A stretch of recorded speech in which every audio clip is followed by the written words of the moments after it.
Welcome to another episode of last week's Comics Today. The stack is deceptive because more than half of this came out in previous weeks, and I am going to throw all of that together in one chunk at the end. So let's get started. We start with Homesick Pilots, issue 13. This is the series that I continue talking about. Ghosts controlling both a house and a robot are fighting each other, and there are multiple ghosts. That is not it. Where are we going? Here we go. There's a robot versus a house. And in here it says that the house is losing. The house was one of the main characters in the first arc, and then we get introduced to the robot and the group that's building and trying to control the robot and things like that.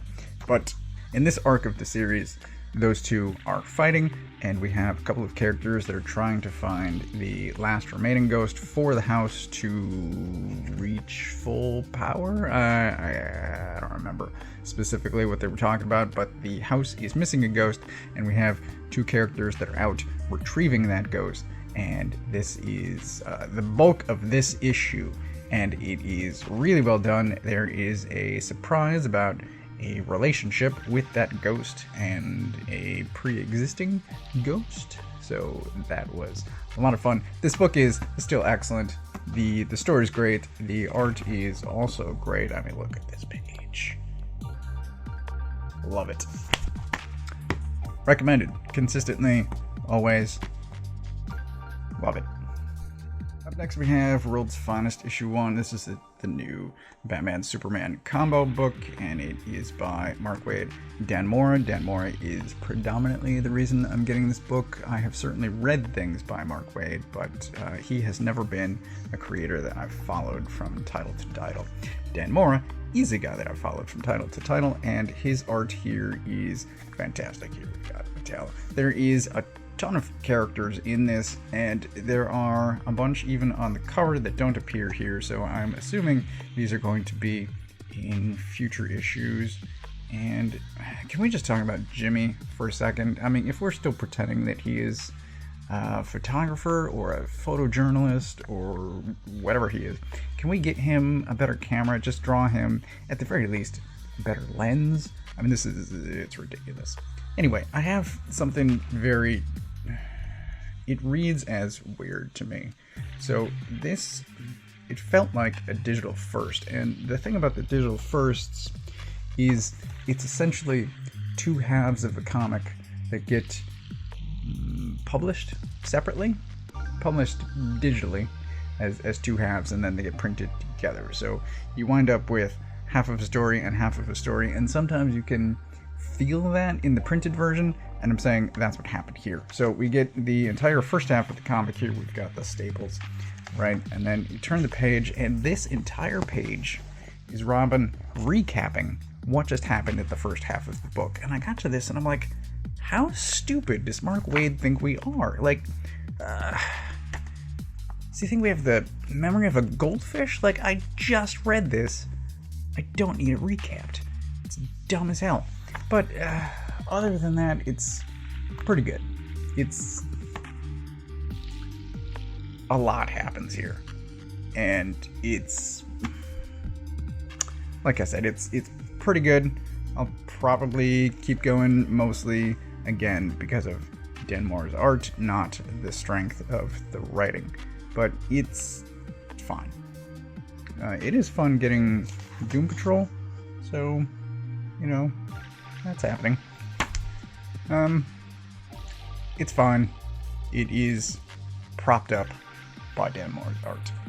Lastly, for this week, we have Stillwater, The Escape, and this is technically an anthology. It's multiple stories all set in Stillwater, and the good news is they're all similar in artistic style and tone, that they go together really well. We do have a bunch of creators up there. Stillwater is a great book by Zdarsky and Perez, and this, if you were thinking you could skip this because it is an anthology and it wasn't going to play a bigger part in the main series, that's not true. The way that this ends, I am absolutely certain will come back it's surprising, I'll say that. But into this, we get multiple stories about people trying to escape the lockdown of this small town, and it's really well done. With an anthology, you might expect some better stories and then some stinkers, and in this, they are all great. This is really well put together. If you're a fan of the Stillwater comic, do not skip this.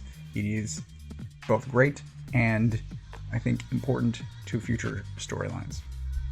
And then we have a bunch of X-Men comics. I think I am now caught up as of issue 9, which came out, I believe, a few weeks ago. But the first one that I'm talking about is issue 2, which I missed in the sale that was happening at my shop a couple of weeks ago. And I got this recently and read it. And I think if I had read this sequentially, so if I'd actually started with issue 1 back when it was first came out and then got issue 2, I might have quit then, because this issue pissed me off. It starts with, I could tell you what it is, but then it'd be kind of a spoiler, but for a 7-month-old book. But anyway, it starts with some aliens invading a small town, and the X-Men come to the rescue, and it ends with a barbecue. Let me show you this, because it is dumb as hell.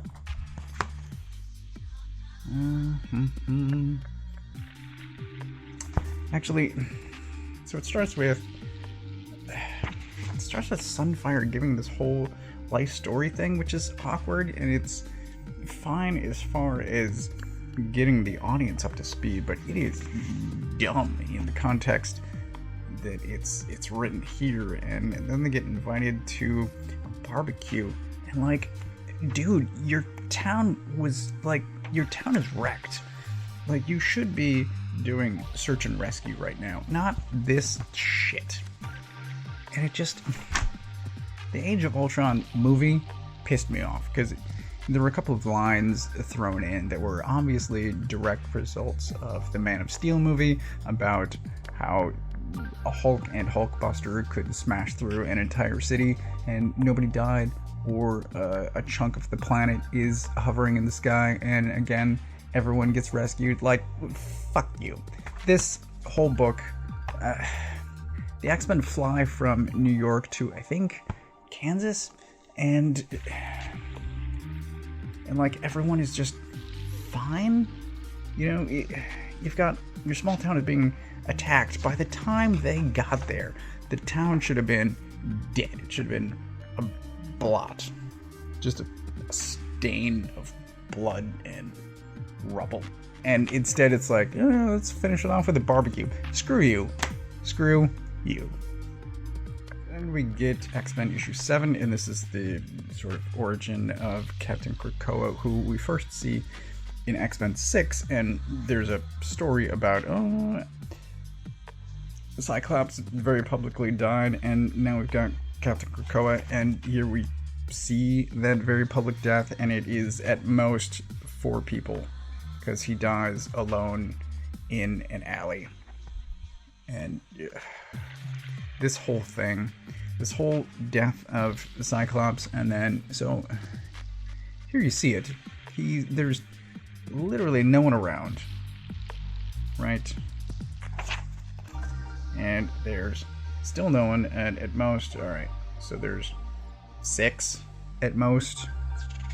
Like, dumb. It's just dumb. It's dumb. Issues 6 and 7 both should have been completely rewritten to, 1, tell a sequential story, and 2, to not be dumb as hell. We get X-Men 8, which is MODOK attacking a cruise ship and murdering a bunch of people. And this is, I mean, it's pretty good, but I don't know, man. It's just pretty good. It's the kind of thing where, you know, there's something I wanted to talk about back when I was complaining about issue 2, which is, this is, they at least admit people die in this, but I don't know. the characters just don't care. And like, Wolverine's joking about the buffet. Like, just it's already enough that death has no consequence for the heroes, because we all know that everyone's going to return from the dead.